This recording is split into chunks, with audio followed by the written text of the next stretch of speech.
देवेंद्र फडणवीस हे उपमुख्यमंत्रीपद सोडण्याच्या भूमिकेवर ठाम आहेत। लोकसभा निवडणुकीमध्ये भाजपचं झालेलं पानिपत फडणवीसांच्या जिव्हारी लागलंय।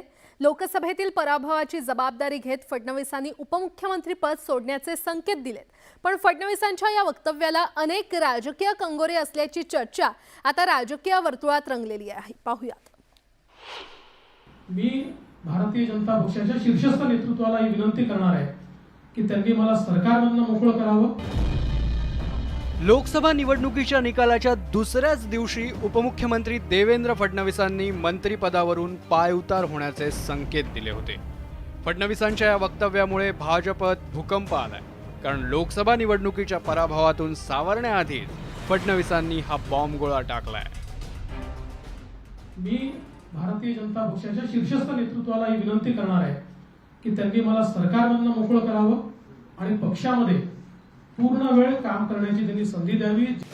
फडणवीसांनी मंत्रिपदावरून पायउतार होण्याची तयारी दर्शवली असली तरी आगामी काळात विधानसभेसाठी काम करण्याची इच्छाही व्यक्त केली आहे। त्यामुळे फडणवीसांच्या मनात काय आहे यावरून अनेक तर्कवितर्क लावले जात आहेत। फडणवीसांनी अप्रत्यक्षपणे प्रदेशाध्यक्षपदाकडे अंगुली निर्देश केल्याची चर्चा आता सुरू झाली आहे। मग विद्यमान भाजप प्रदेशाध्यक्ष चंद्रशेखर बावनकुळेंचं काय होणार, असाही प्रश्न निर्माण झालाय। खरं तर राज्यातील भाजपच्या पराभवाची जबाबदारी ही प्रदेशाध्यक्ष बावनकुळेंची आहे। लोकसभा निवडणुकीच्या घोषणेनंतर झालेल्या पदाधिकाऱ्यांच्या बैठकीत भाजप बावनकुळेंच्या नेतृत्वाखाली निवडणूक लढवणार असं फडणवीसांनी जाहीर केलं होतं। त्यामुळे निवडणुकीतील पराभवाची नैतिक जबाबदारी प्रदेशाध्यक्ष म्हणून बावनकुळेंवर आहे। पण बावनकुळेंऐवजी फडणवीसांनीच मंत्रिपद सोडण्याचे संकेत दिले आहेत। त्यामुळे नव्या राजकीय चर्चांना उधाण आलंय।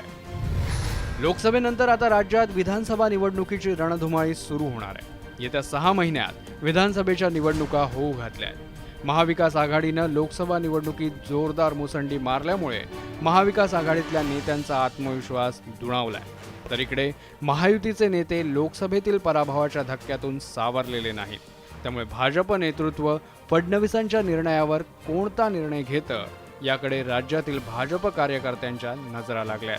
Bureau report, news 18 Lokmat.